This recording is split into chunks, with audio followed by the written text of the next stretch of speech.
सभी विद्यार्थियों का इस YouTube चैनल भोज एकेडमी में स्वागत है। तो आज के वीडियो में हम लेकर के आए हैं कक्षा 10वीं के लिए ब्लूप्रिंट आधारित प्रश्न बैंक आधारित प्रश्न उत्तर।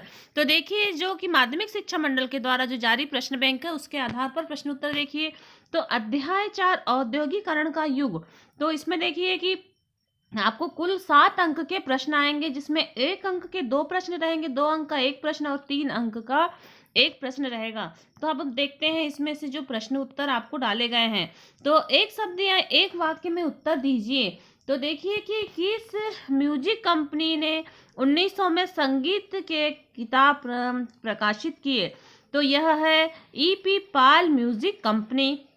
उसके बाद अगला प्रश्न है, भूमध्य सागर के पूर्व में स्थित देशों को क्या कहते हैं। तो भूमध्य सागर के पूर्व में स्थित देशों को प्राच्य कहा जाता है। स्पेनिंग जेनी मशीन का आविष्कार किसने किया था। तो स्पेनिंग जेनी मशीन का आविष्कार जेम्स हर्ब्रिज ने किया था। फिर देखिए कि जे.एन. टाटा ने भारत का पहला लौह इस्पात संयंत्र कहाँ स्थापित किया। तो यह जमशेदपुर झारखंड में स्थापित किया था। अब इसके बाद में अगले प्रश्न देखते हैं। प्रश्न क्रमांक 2 है, सही विकल्प चुनिए। तो औद्योगिक क्रांति सर्वप्रथम कहाँ प्रारंभ हुई थी। तो औद्योगिक क्रांति सर्वप्रथम इंग्लैंड में प्रारंभ हुई थी। सूती कपड़ा मिल की रूपरेखा किसने तैयार की। तो सूती कपड़ा मिल की जो रूपरेखा है वह रिचर्ड आर्कराइट ने तैयार की। उसके बाद में देखते हैं 1840 के दशक तक इंग्लैंड का कौन सा उद्योग सबसे बड़ा उद्योग बन चुका था। तो यह सूती वस्त्र उद्योग सबसे बड़ा उद्योग बन चुका था। अब इसके बाद हम देखते हैं रिक्त स्थान। तो कोलकाता में देश की पहली सूत मिल लगाने वाले कौन थे। तो ये थे सेठ हुकुमचंद। उसके बाद में आता है, वस्तुओं की गुणवत्ता के प्रतीक को क्या कहा जाता है। तो वस्तुओं की गुणवत्ता के प्रतीक को लेबल कहा जाता है। उसके बाद में देखते हैं कि उद्योगपति मजदूरों की भर्ती के लिए क्या रखते थे। तो वे जाबर रखते थे। स्पेनिंग जेनी मशीन का प्रयोग खालिस्तान के कार्य के लिए किया जाता है। तो ऊनी कताई के लिए किया जाता है। उसके बाद में जो है सही जोड़ियां देखते हैं हम। तो सही जोड़ी में देखिए कि स्टेपर किसे कहा जाता है। तो स्टेपर क्या है। तो स्टेपर ऊन को छाटने वाला को उसको स्टेपर कहा जाता है। फिर आता है कि फूलर। तो फूलर क्या है। तो फूलर चुन्नट से कपड़े समेटने वाला फूलर कहलाता है। उसके बाद देखिए कि गिल्ड्स। तो ये गिल्ड्स क्या है। तो यह जो गिल्ड्स है यह उत्पादकों के संगठन को गिल्ड्स कहा गया है। फिर आता है स्पेनिंग जेनी। तो स्पेनिंग जेनी में देखिए कि ये क्या है। तो स्पेनिंग जेनी ऊन कताई वाली मशीन है। स्पेनिंग जेनी क्या है। तो ऊन कताई वाली मशीन। फिर आता है कार्डिंग। तो कार्डिंग क्या है। तो ये भी कार्डिंग देखिए तो ये ऊन काटना कार्डिंग कहलाता है। और द्वारकानाथ टैगोर। तो ये द्वारकानाथ टैगोर क्या। तो इसमें द्वारकानाथ टैगोर में आएगा जहाज का निर्माण। जहाज का निर्माण किसने किया। तो द्वारकानाथ टैगोर के द्वारा किया गया था।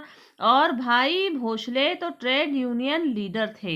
ये आपकी सही जोड़ियां हो गई। इसके बाद में हम देखते हैं सत्य असत्य। देखते हैं सत्य असत्य। अब हम देखते हैं प्रश्न क्रमांक 4, सत्य असत्य। तो देखिए कि 1928 के ग्रापर वाटर के कैलेंडर में भगवान विष्णु का चित्र था। तो सत्य है। फिर देखते हैं यह सत्य आएगा। फिर देखिए कि विक्टोरिया कालीन ब्रिटेन में उच्च वर्ग के लोग हाथ से बनी वस्तुओं को महत्व देते थे। यह भी सत्य है। फिर देखते हैं अति लघुत्तरी। स्पेनिंग जेनी क्या है। तो जेम्स हर्ब्रिज द्वारा 1764 ईस्वी में बनाई गई कताई की मशीन थी। और इसके द्वारा एक पहिया घुमाने वाला मजदूर बहुत सी तकलियों में को घुमा लेता था। ये हो गया स्पेनिंग जेनी मशीन। फिर आता है फ्लाइंग शटर का क्या अर्थ है। तो यह रस्सियों और पुलियों के जरिए चलने वाला यांत्रिक औजार है जिसका बुनाई के लिए इस्तेमाल किया जाता है। फिर आता है ईटी पाल कौन था। और ये आपको क्वेश्चन जो ईटी पाल जो है तो यह एक लोकप्रिय म्यूजिक कंपनी का प्रकाशक था जिसने 1900 में संगीत की एक किताब प्रकाशित की थी। फिर देखते हैं कि गुमास्ता कौन थे। तो ईस्ट इंडिया कंपनी द्वारा बुनकरों पर नियंत्रण रखने के लिए नियुक्त वेतनभोगी कर्मचारी को गुमास्ता कहा जाता है। फिर देखते हैं कि संक्षिप्त टिप्पणी यह 3 अंक में पूछ सकता है। स्टेपर किसे कहा गया है? तो स्टेपर ऐसा व्यक्ति जो रेशों के हिसाब से उनको स्टेपल करता है या छाटता है। फूलर किसे कहा गया है? ऐसा व्यक्ति जो फूल करता है यानी चुन्नटों के सहारे कपड़े को समेटता है। कार्डिंग किसे कहा जाता है? तो वह प्रक्रिया जिसमें कपास या ऊन आदि रेशों की कताई के लिए तैयार किया जाता है। देश नहीं आएगा इसमें, रेशों की कताई के लिए तैयार किया जाता है। ये हो गया आपका स्टेपर, फूलर और कार्डिंग। अगला प्रश्न हम देखते हैं। अगले प्रश्न, तो ये छोटे प्रश्न है, ये आपको पहले भी नोट करवाए जा चुके हैं। इसको आप अपने उत्तर पुस्तिका से नोट कर सकते हैं या याद कर सकते हैं। जैसे कि गुमास्ता के 2 कार्य जाबर कौन थे, और जमशेद जी भोए कौन थे, और पूर्व औद्योगिकरण का क्या अर्थ है, जाबर मजदूरों पर किस तरह नियंत्रण रखते थे। उसके बाद में देखते हैं 3 अंक वाले प्रश्न। प्रथम विश्व युद्ध के समय भारत का औद्योगिक उत्पादन क्यों बढ़ा? तो प्रथम विश्व युद्ध के समय भारत का औद्योगिक उत्पादन काफी तीव्र गति से बढ़ा। इसके निम्न कारण थे कि ब्रिटिश कारखाने सेना की जरूरतों को पूरा करने के लिए युद्ध संबंधी उत्पादन में व्यस्त थे। इसीलिए भारत में मैनचेस्टर के माल का आयात कम हो गया।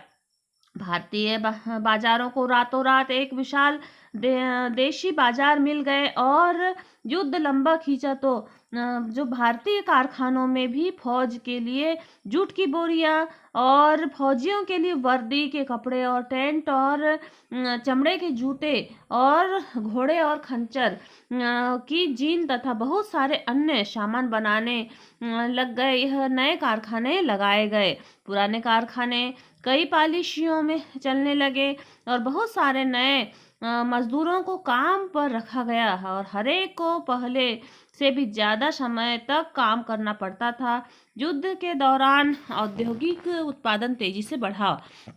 अगला प्रश्न, 19वीं सदी के यूरोप में कुछ उद्योगपति मशीनों की अपेक्षा हाथ से काम करने वाले श्रमिकों को प्राथमिकता क्यों देते थे? बहुत सारे उद्योगों में श्रमिकों की मांग मौसमी आधार पर घटती बढ़ती रहती थी और गैस घरों और शराब खानों में जाड़े के मौसम में मजदूरों की आवश्यकता होती थी। विक्टोरिया कालीन ब्रिटेन में मानव श्रम की कमी नहीं थी, अतः बहुत सारे उद्योगपति मशीनों की अपेक्षा हाथ से काम करने वाले श्रमिकों को प्राथमिकता देते थे। इसी प्रकार क्रिसमस के समय बुक बाइंडिंग और प्रिंटरों को भी दिसंबर से पहले ज़्यादा मजदूरों की आवश्यकता पड़ती थी और इन कामों को हाथ से ही किया जाता था। और देखिए कि बंदरगाहों पर जहाज़ों की मरम्मत और साफ सफाई तथा सजावट का काम भी जाड़ों में ही किया जाता था और यहाँ भी मजदूरों की आवश्यकता थी, मशीनों की नहीं। अगला प्रश्न आता है प्रश्न क्रमांक, ईस्ट इंडिया कंपनी ने भारतीय बुनकरों से सूती और रेशमी कपड़ों के नियमित आपूर्ति सुनिश्चित करने के लिए क्या किया? तो यह देखिए कि ईस्ट इंडिया कंपनी ने भारतीय बुनकरों से सूती और रेशमी कपड़ों की नियमित आपूर्ति सुनिश्चित करने के लिए कई महत्वपूर्ण कार्य किए। तो क्या कार्य थे? निर्यात व्यापार में बहुत सारे भारतीय व्यापारी और बैंकर्स की भूमिका सराहनीय थी और कंपनियों ने बुनकरों से माल तैयार करवाने और बुनकरों को माल उपलब्ध कराने और कपड़ों की गुणवत्ता जांचने के लिए वेतनभोगी कर्मचारी नियुक्त किए और उसमें गुमास्ता कहा जाता था। कंपनी बुनकरों को कच्चा माल खरीदने के लिए कर्ज भी देने लगी और कंपनी को माल बेचने वाले बुनकरों को अन्य खरीदारों के साथ कारोबार करने पर पाबंदी लगा दी गई। इसके लिए उन्हें पेशगी भी की रकम भी दी जाती थी। भारत में मैनचेस्टर पहुंचने के बाद बुनकरों के लिए किन समस्याओं का सामना करना पड़ा? तो देखिए निम्नलिखित समस्याएं हैं। ये समस्या है, जब इंग्लैंड में कपास उत्पादक विकसित हुआ तो वहाँ के उद्योगपति दूसरे देशों में आने वाले आयात को लेकर परेशान दिखाई देने लगे और उन्होंने सरकार पर दबाव डाला कि यह आयातित कपड़े पर आयात शुल्क वसूल करें, जिससे मैनचेस्टर में बने कपड़े बाहरी प्रतिस्पर्धा के बिना इंग्लैंड में आराम से बिक सके। दूसरी तरफ उन्होंने ईस्ट इंडिया कंपनी पर दबाव डाला कि वह ब्रिटिश कपड़ों को भारतीय बाजारों में भी बेचें। इस प्रकार भारत में कपड़ा बुनकरों के सामने एक साथ दो समस्याएं थी।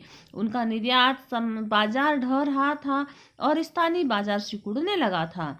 स्थानीय बाजार में मैनचेस्टर के आयातित मालों की भरमार थी और कम लागत पर मशीनों से बनने वाले आयातित कपास उत्पादन इतने सस्ते थे कि बुनकर उसका मुकाबला नहीं कर सकते थे। उसी प्रकार से देखिए कि लेबल का भारत में प्रारंभिक इतिहास क्या था और व्यापार क्षेत्र में वैज्ञानिक का क्या महत्व है। ईस्ट इंडिया कंपनी के नियंत्रण का बुनकर पर क्या प्रभाव पड़ा और बहुत से मजदूरों में स्पेनिंग जेनी का विरोध क्यों किया और औद्योगिकरण की प्रक्रिया को समझाइए। तो यह प्रश्न बैंक आधारित प्रश्न उत्तर हुए इतिहास के। और इसी प्रकार से अगले पार्ट जो मुद्रण वाला अध्याय है उसके भी प्रश्न उत्तर डाले जाएंगे।